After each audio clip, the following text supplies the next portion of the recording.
Hi everyone, and welcome to another episode of Market Track with Abuzar. We are into mid-September now, and we're going to be looking at the numbers of August of last year compared to August 2021 within the Ottawa region and surrounding. And as always, please do remember to like this video and to subscribe to my YouTube channel. So let's get going.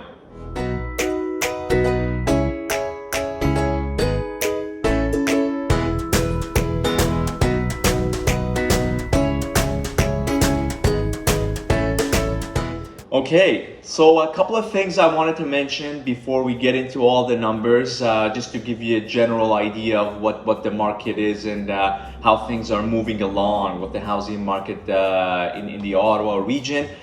Pretty much we are dealing with a bit of a shortage on inventory now. We got into a phase where we had a little bit more homes on the market. I feel like buyers are just somewhat waiting around to see what's going to happen, what options they may have. I'm seeing from single to townhomes properties coming on the market, sitting on the market for maybe a week to 3 weeks, no offers at all.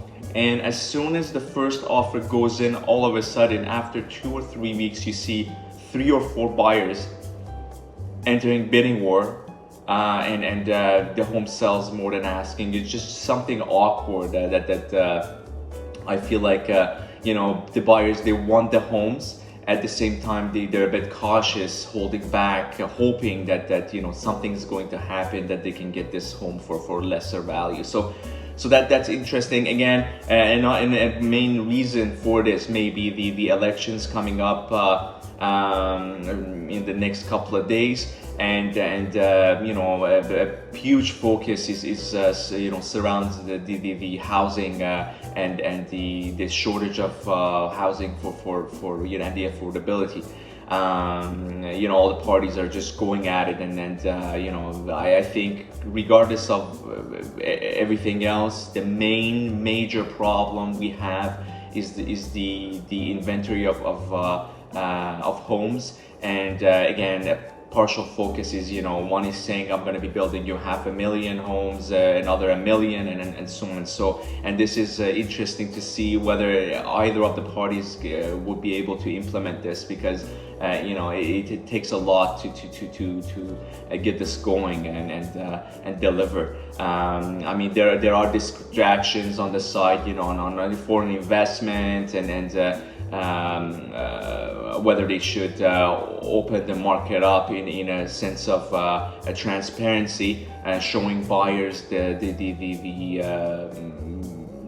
amount of biddings during multiple bids. I mean, things like that help, but I think essential, what you guys need to realize is that our main problem is the lack of inventory of homes that should have been more of a concern and for the Liberals or any other party.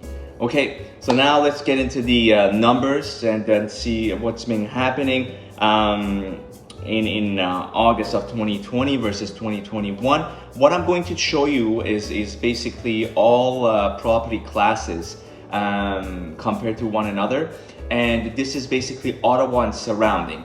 So this is a larger area that we're covering, and then when I get into my charts there, it's more centrally focused. So if you see a bit of a discrepancy, this is the reason.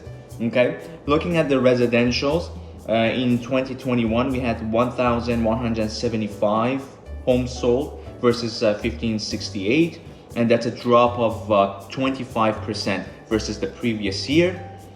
And looking at the sales volume total based on the previous numbers that we just looked at, 2021 we had about $793 million compared to $930 million. So again, that's a drop of 14.8% in the residential freehold category. And looking at the average sales price, comparing year over year, 2021 we had approximately $675,000 was the average home, versus $593,000. So that's an increase of 13.7%. And again, what we should realize is that the average price has gone up. So literally the number of sales and everything else is relevant to this. But when we look at the average price in total, we see that we were still higher, although the number of homes inventory may have been more in the past couple of weeks. Average days on the market, again, pretty much unchanged between the year over year, 18 days. And we are going to take a look at the condominiums now.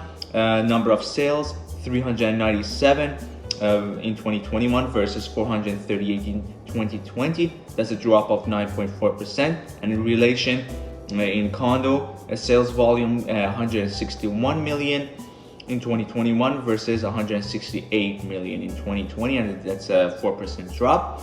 Average sale price in the condominium sector, 2021, you had 407,000 average, and 2020 385,000 approximately. So that's an increase of 5.9, about 6%. And the days on the market, very close. Your 2021 22 days and 60 days for 2020. That's about 38% increase. So I'll let you guys take a look at the rest, and now we're going to go and take a look at our residential charts to begin with. So we are looking at the freehold residential, the active listings versus the sold listings. And looking at August 2021, we had 860 active listings and 833 sold listings versus last year it was the other way around. We had more sales, 1,104, and 772 active listings. And again, the average price has gone up.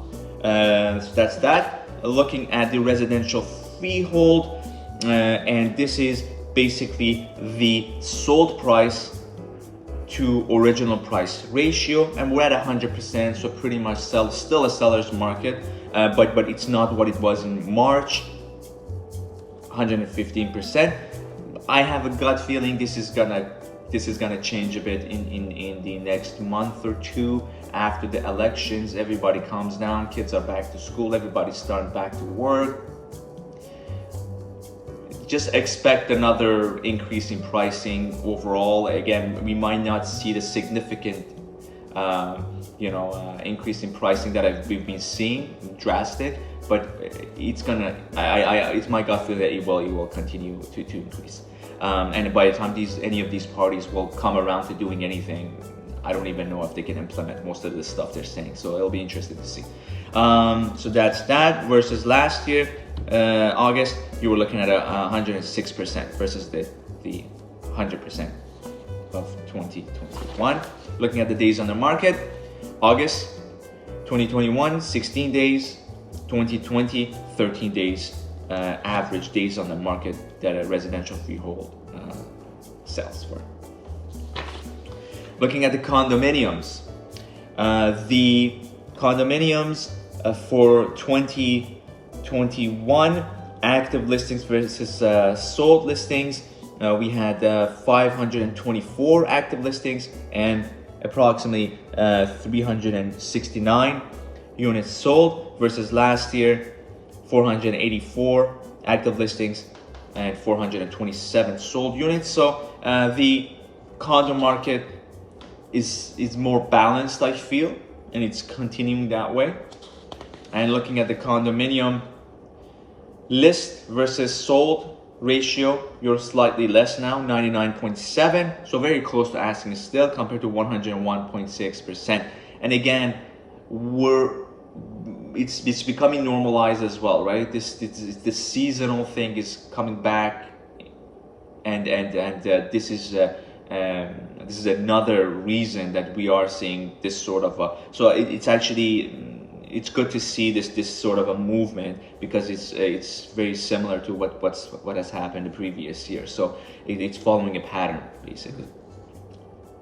Okay, so that's that. And then condominiums days on the market, the average days for a condominium, August 2021, 22 days, and 16 days for August 2020.